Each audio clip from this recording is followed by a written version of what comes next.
Yeah, hi everyone, welcome back for round 2.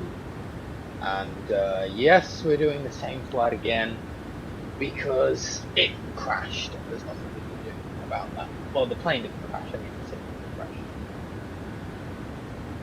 For some unknown reason. So, yeah, we're back. Going through 13,000 feet.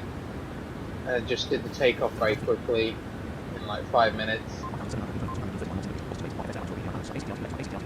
And yeah, so we've now got 700 miles to go again. So yeah, sorry about that, but again, I mean, I have no idea what caused it.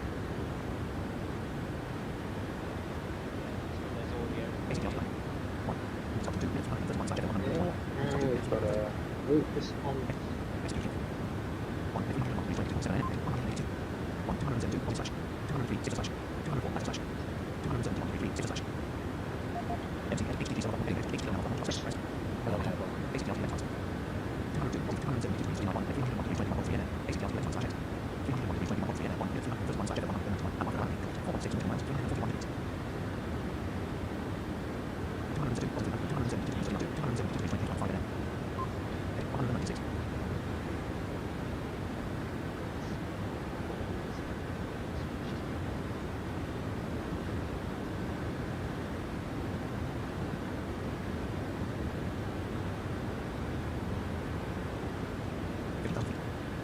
Yeah, I think my headphones or something disconnected.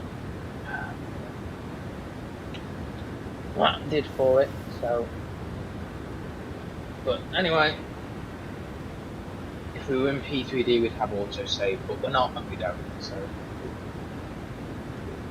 normally, MSFS has been very stable, but whatever that was, killed it. See if this works this time around.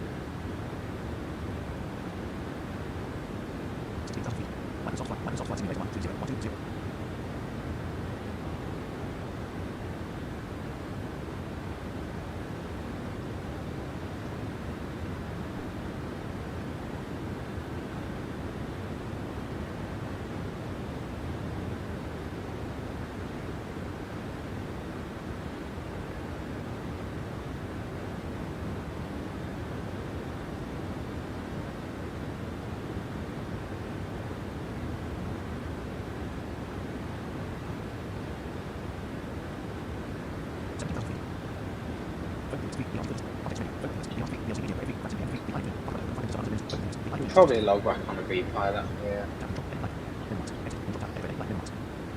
Does anyone around?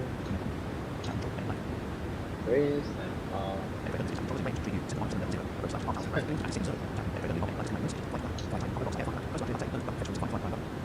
refile. Flight plan.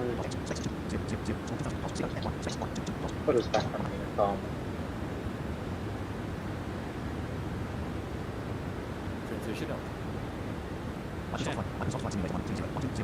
Tyler Chambliss. Yo Declan. You wanna hear some absolute bullshit?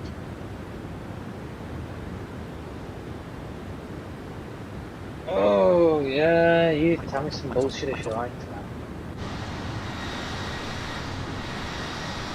We just had some bullshit. When our headphones disconnected from the PC and caused MSFS to come back. Some bullshit, so you can add some more bullshit if you want.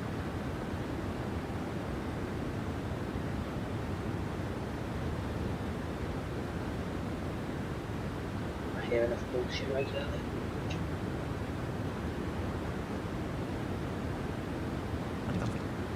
Okay, well, we're climbing nicely. Again. So, going up to 340.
if I might need to turn this mic up a little bit.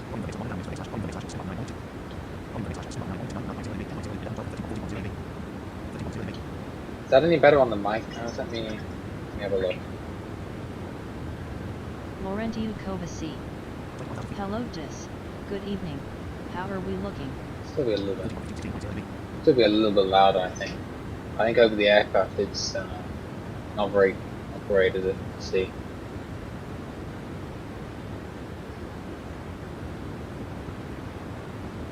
Okay, yeah, that's better. Yeah, it's alright, Tower. We are on round 2 of this flight because my headset got disconnected. With the 737i and MSFS. My last flight it refused to descend. Level change. No. And that got it. That got MSFS crash. Nothing would make it move.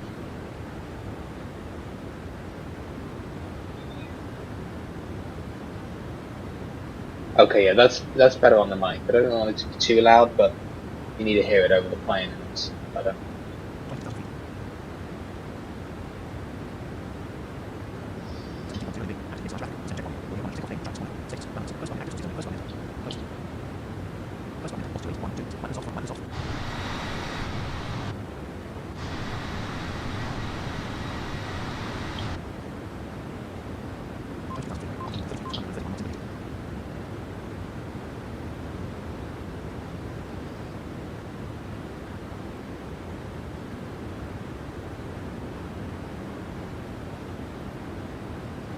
Yeah, I mean that's weird.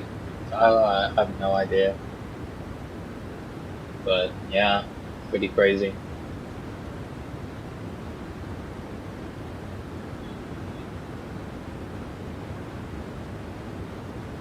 Doesn't sound right at all.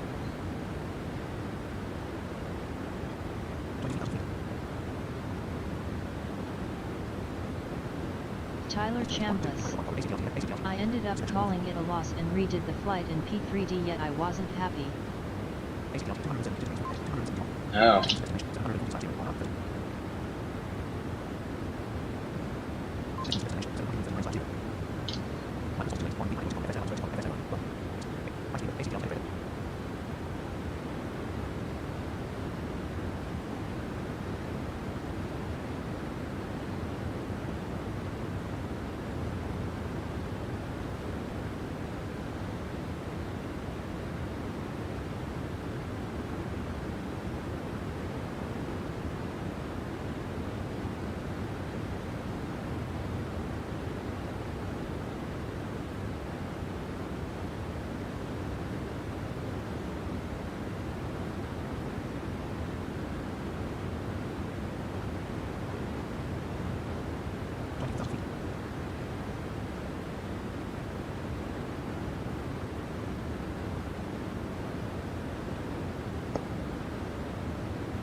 Yeah, and here comes the slow climb on this thing.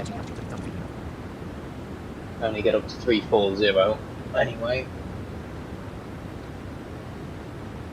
So it's gonna take us another 10 minutes to get there probably.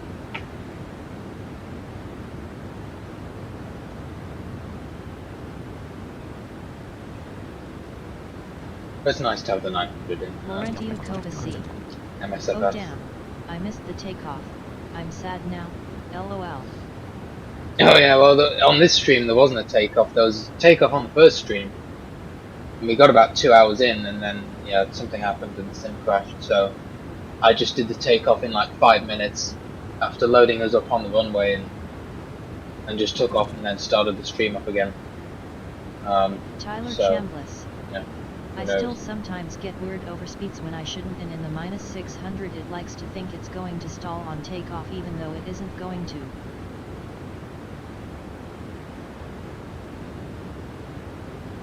It likes to think it's going to stall. Gotta keep those flaps out. I keep seeing people retracting flaps too soon and you get airspeed low, airspeed low. I know. Yeah, no. What? Why are you retracting the flaps? Gotta, yeah, but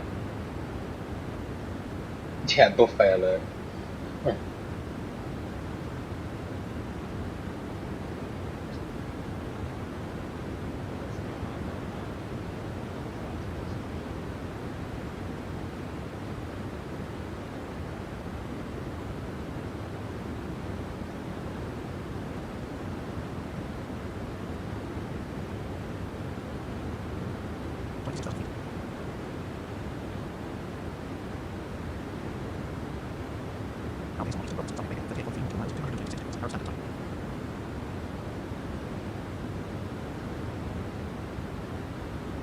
Laurentiu Kovaci.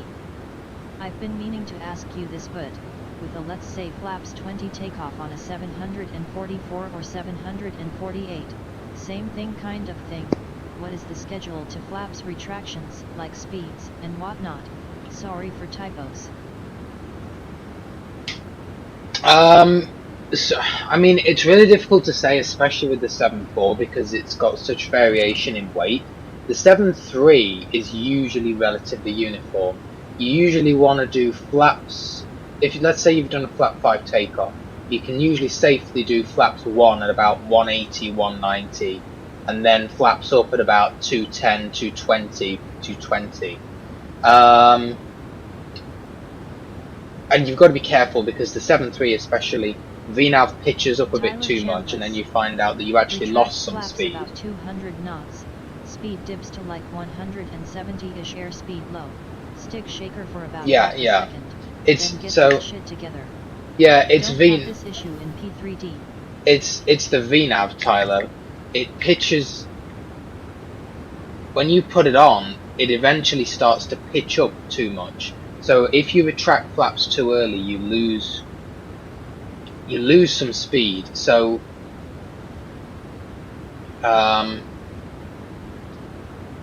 yeah, wait for it to get to like 220. Oh yeah, but the 7.4, I mean, a very rough schedule is something like flaps 10 at 180, flaps 5 at 200, flaps 1, and then flaps up at like 220, something like that. But then it all depends on how heavy you are. I mean, I've seen it before where if you're really heavy, you have to wait to like 230, 240 knots, otherwise you start getting the stall warning. So if you're super heavy, but generally, yeah.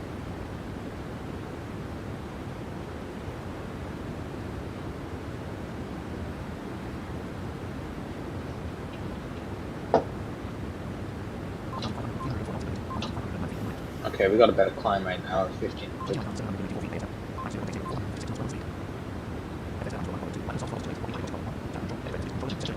Laurentiu Kovaci. We're a heavy, not a super, LOL.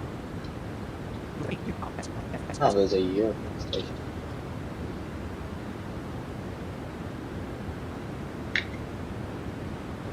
Yeah, I'm talking. Yeah, if you're heavy, as in,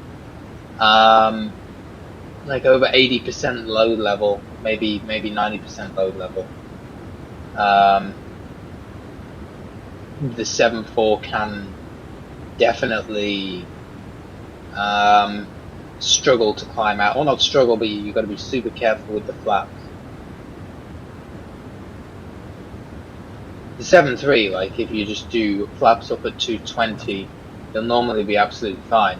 But the 7.4 is, like I say, there's a bit more variation on the 747 because you can be, the 7.4 can go from light to being, doing a 13, 14 hour flight, which obviously the 7.3 you haven't got that variation, so it's a bit more difficult. I don't think we're going to get much better. Europe or Euro control. Tyler Chambliss. I can't wait to see what the 777X is like, yeah.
Alright, good, we reach cruise again. My experience with now the we can fall 777 has asleep. been disastrous for the airline and insurance company for both aircraft, crew, and passengers. LOL. Fireball scenario. Oh yeah, we know all about your history with the 777.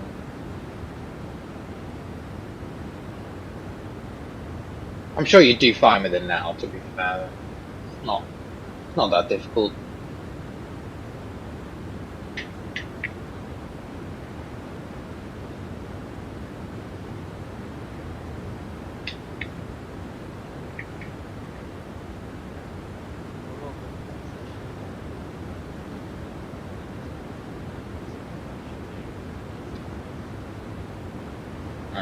Laurentiukova C. She's a good bird until descent comes. Yeah, I mean, you were pretty new to the simming, so Tyler Chambliss. it's really not I've actually that been problematic. reading a book recently on the 737 MAX fiasco. Oh yeah, was it interesting?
Tyler Chambliss.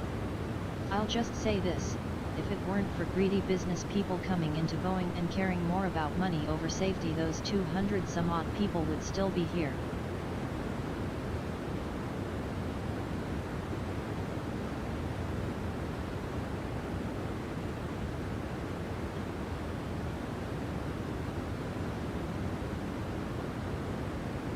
Laurentiukova C. Maintenance went downhill after Boeing merged with Douglas A&D. Yeah.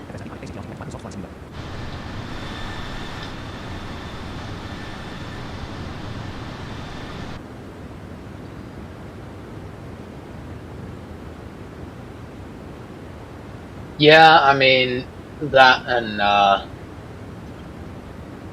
and Southwest, I think, were a major factor in pushing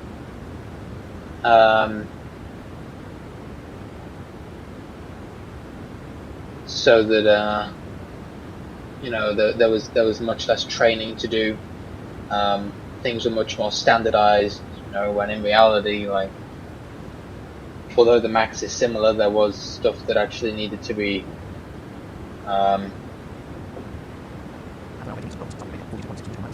There was stuff, obviously MCAS being one that pilots needed to be trained on, so that they understood the technical differences.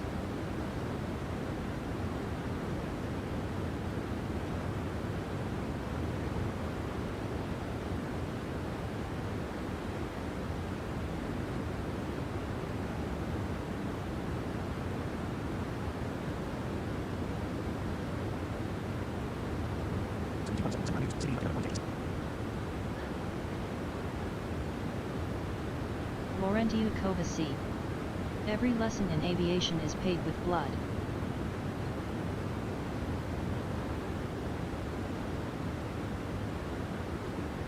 Yeah, usually takes some accidents for people to figure out maybe they should have done something before. Amazing some of the weird and wonderful stuff that happens. There's a new air crash season out, season 23, and I was watching the one about that Embraer that they did maintenance on and put the aileron cabling in the wrong way, so that when they went to fly it out for maintenance, the plane was pretty much uncontrollable. It's like, what in the world, like, I don't know. So don't get it sometimes. Yeah, I mean, what the hell? I mean, that sounds like that Russian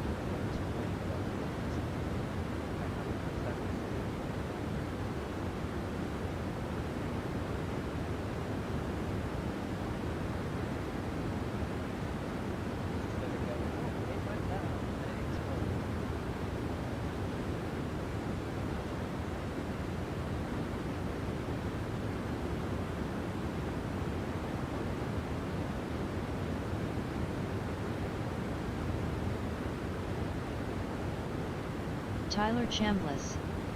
Yep, what I was going to say. If they hadn't bought Douglas, Boeing would still be an engineering company foremost and they'd still be in Seattle. Laurentius Kovaci. I mean, look at the commit or TWA800. Who puts air conditioning units under the fuel tanks on a 747? Stupid or what? Yeah.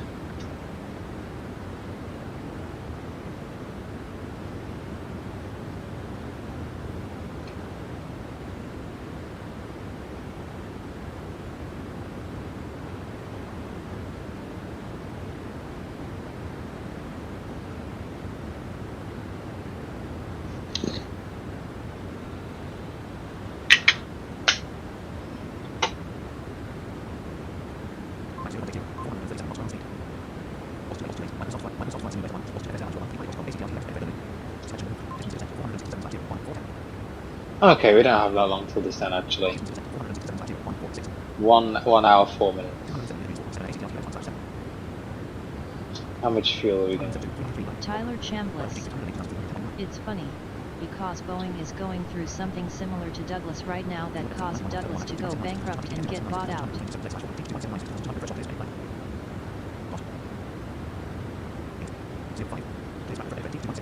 Now we might be able to push it up to like 0.805. If it can get there. Yeah, I can. Squeeze a little bit of extra speed out.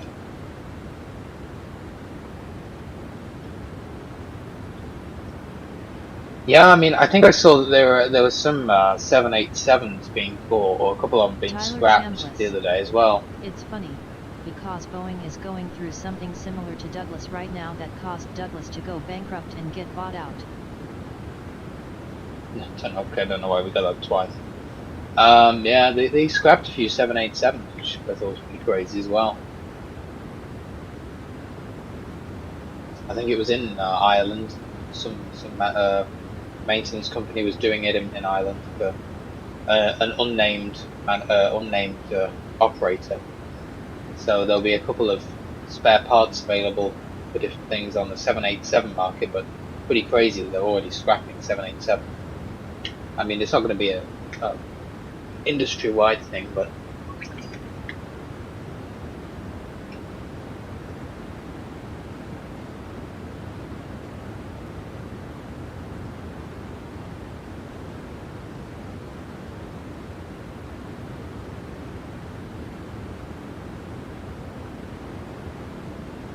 Tyler Chambliss. Maybe because my Wi-Fi network glitched. I had to switch to cellular and reload the stream. Laurentiu Kovaci. Oh. I expect I know who it is. Possible Shamrock or our favorite airline deck. You know what I mean. LOL. I don't know. Does Shamrock have 787s?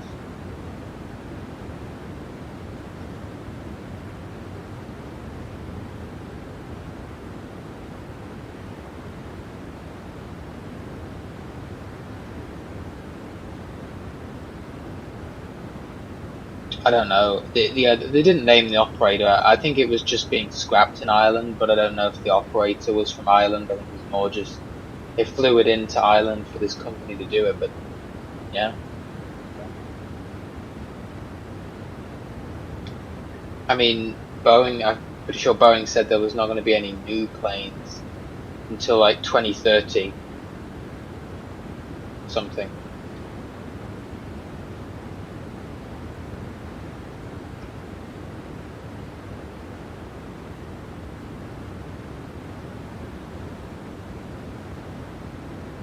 But obviously part of the problem is where the market is going, where it is kind of 321 Neo, that kind of territory, like the 321 Neo.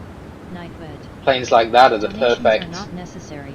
perfect airplane like to support the stream in any way, visit for a lot of airlines. www.paypal.me/Vipalots. And Boeing don't really have a similar plane, do they? I mean, the Max is relatively close, but that hasn't been nearly as successful. And the 757 is a plane that a lot of airlines, like in the modern day, the kind of transatlantic but on a smaller aircraft that fits the bill. But the 757 is getting very old, or relatively, so they're not going to be around forever. So it's like the 321 Neo, or the even the A220s are like great airplanes because airlines can fly like even the A220 for like 5-6 hours on like slightly less dense routes. Center tanks below 1,000 miles. Yeah, but Boeing don't really have an answer to that yet. That was supposed to be like the 797 that everyone kept talking about, but whether that was ever actually a real thing, like a real concept, maybe, but doesn't seem like it's going to be anytime soon. Anyway, there go our center pumps.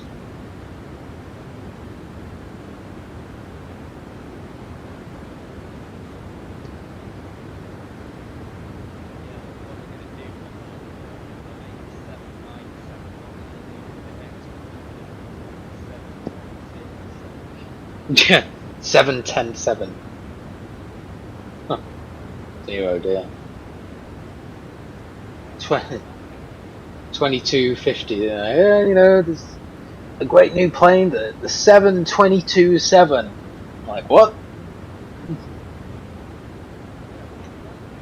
Laurentiu Kovaci. Talking of Ireland, did you know 50% are registered here?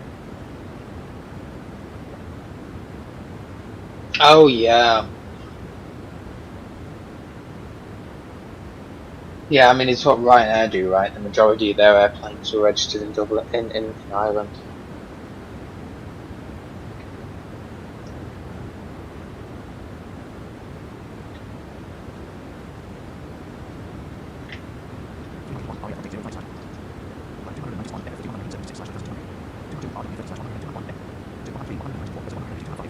Laurentiu Kovaci. All over the world, I mean. Yeah, there's some like unique advantages to registering them in Ireland.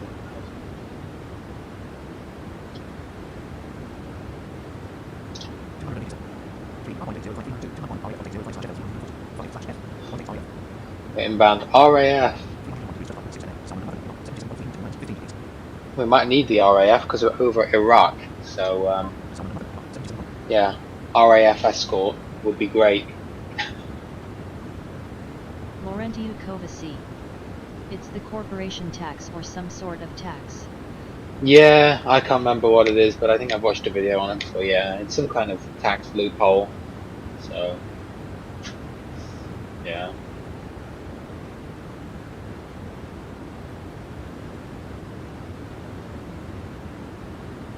That's why I'm sure Ryanair are all over it.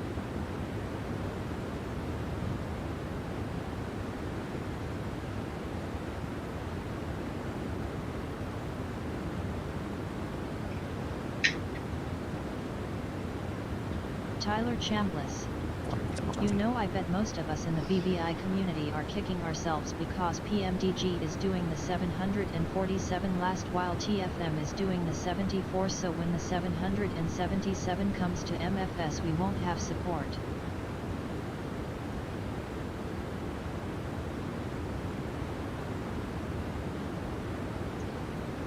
Well, we might have support for it. I think it'll just not be the full set of panels like we have in the 7.3.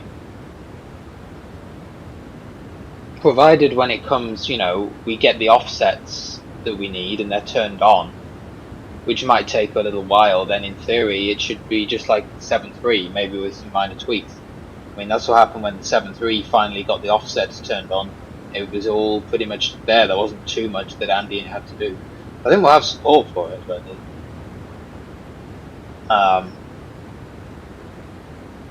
you know, it's just not going to be Laurentiukova.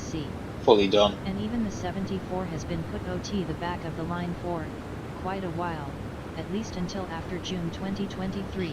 Yeah, until after the expo, they're saying they're prioritizing his first officer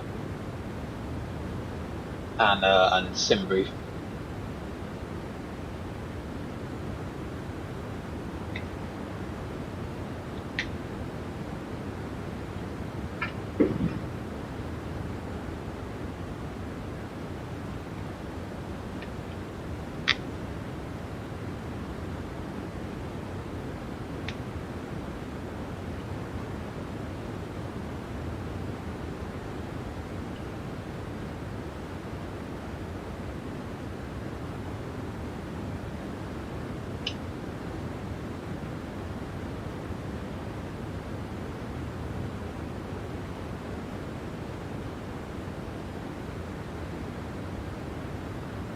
Tyler Chambliss. Yeah, hopefully I'll be able to go to Expo this year. It's like 2 hours from me, so there isn't an excuse, lol. Oh yeah, that's good.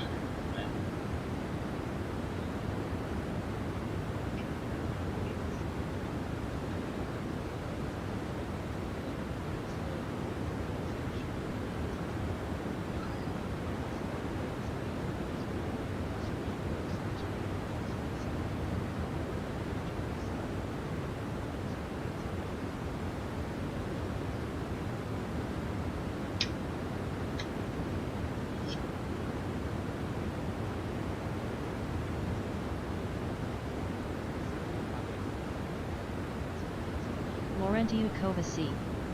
Hard to attend the expo when you flying to New York alone takes 6 hours airtime, and I've done it in the sim.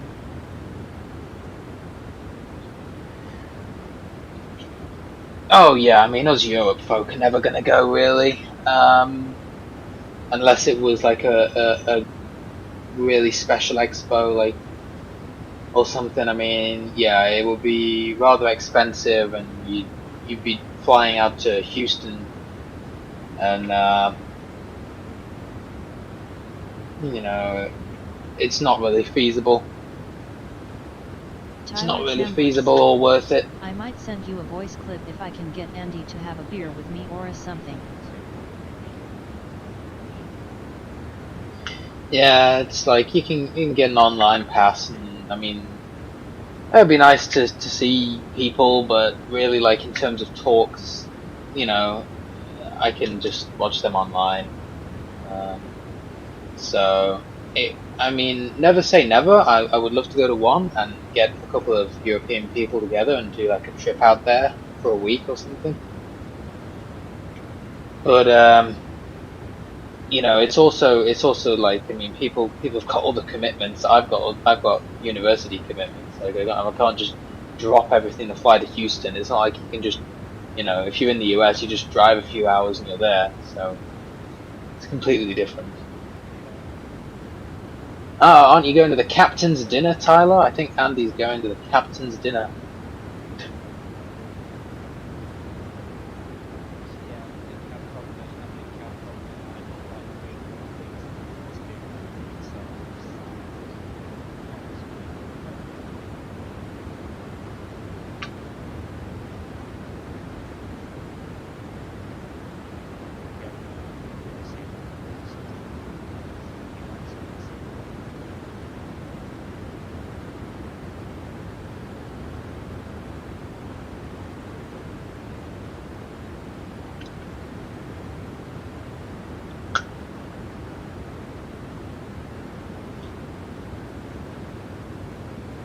Tyler Chambliss.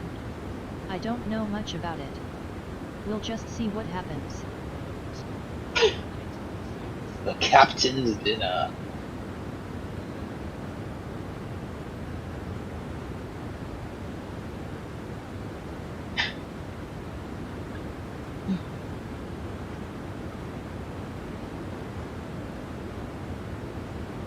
I know, yeah, I'm sure there'll be time to socialize.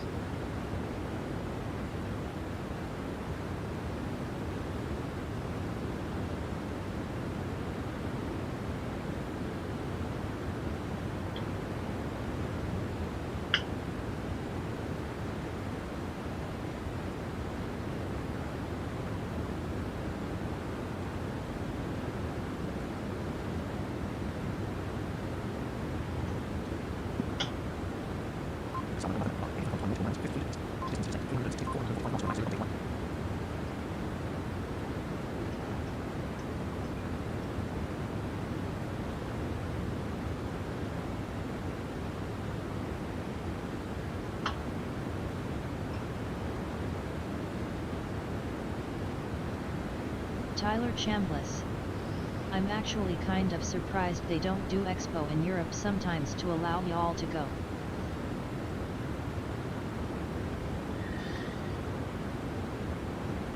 Yeah, it would be nice. They used to have one in the UK. Not the founders of Expo. It was a different flight sim show. I guess they wouldn't cause they're all American companies and they don't want to spend the dosh. Oh, I mean well, I can't remember whether it was at where was it that? Somewhere in the UK anyway. They used to do one, and flight sim companies would send ambassadors, just as they do to the expo. But I mean,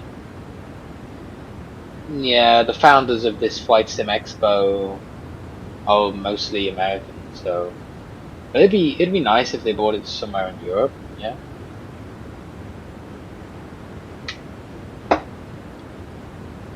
And I mean, some flight sim companies are obviously in Europe, so you'd probably get some different names. Oh, RAF Cosford, that was it. Yeah, it was Cosford. Yeah, I don't think they've done it in a while, but it is. Yeah, it was Cosford used to do it, but I think maybe since COVID they haven't.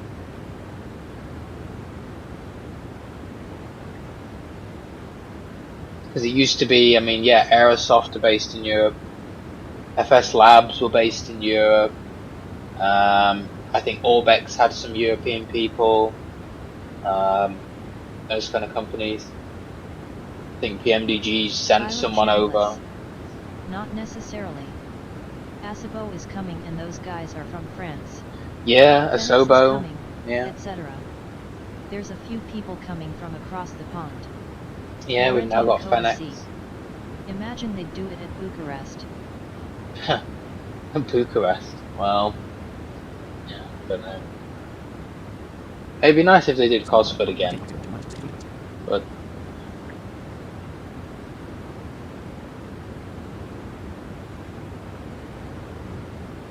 Yeah, I mean, if developers can get something out of it, they'll go. I mean, they can give a talk or have a booth, then I mean, they get something out of it.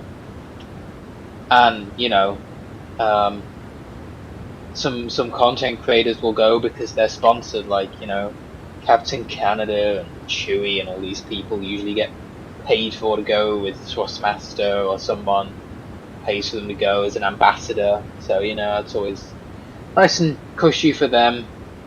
And they put the work in the content, so fair enough. But us mere mortals don't get paid for to go.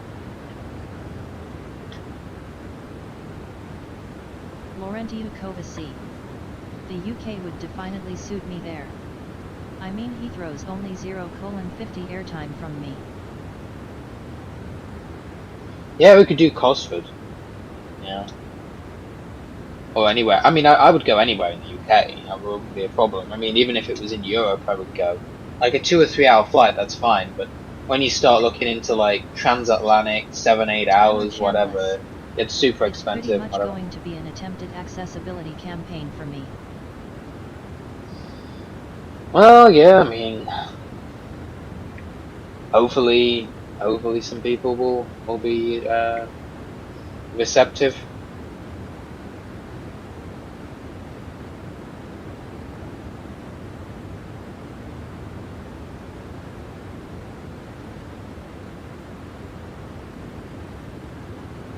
I mean, the more we have TFM at the expo, then the more people will see what we're able to do, and it's a talk. I mean, the previous talk that was given at the expo,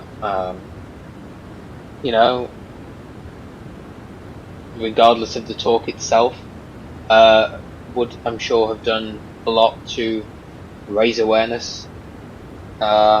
So this time be even better. We've got the actual TFM developers there, and yeah, that's really going to help, I think.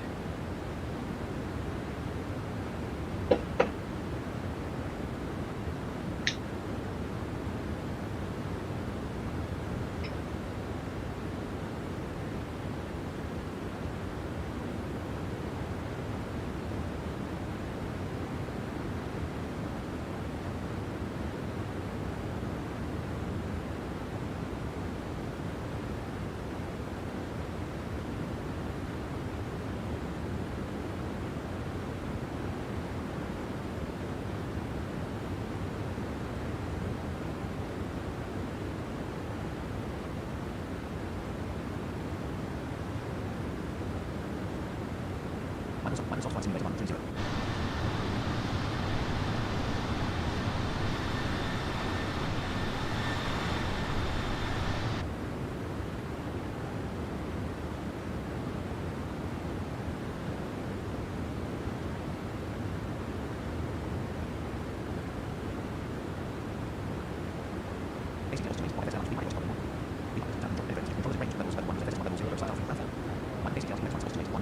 Laurenti Kovaci. Well, you guys, I'm gonna drop off the radar. Nice tuning in, safe landings, and don't do what I did at Midway, -800, though that was in the nav. So, Tyler Chambliss. And since the place is like 5 minutes from my favorite fish and chip shop, maybe I could convince Jason and Andy to give it a try.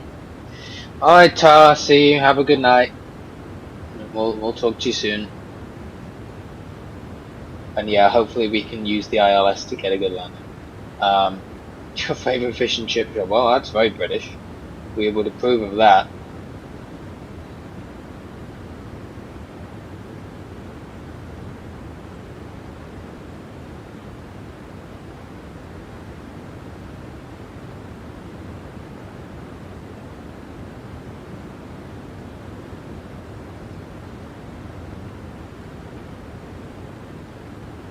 Yeah, me a recording of you and John eating fish and chips. That would be hilarious.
Tyler Chambliss.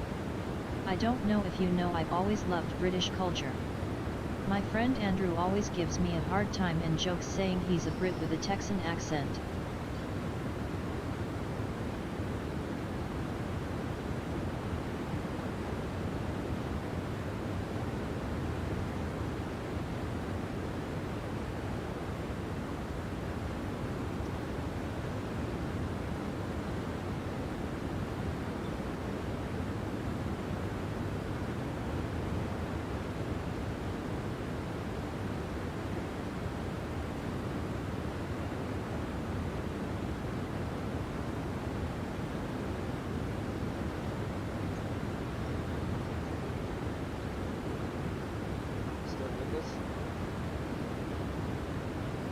Yeah, I'm still here. I'm just reading something.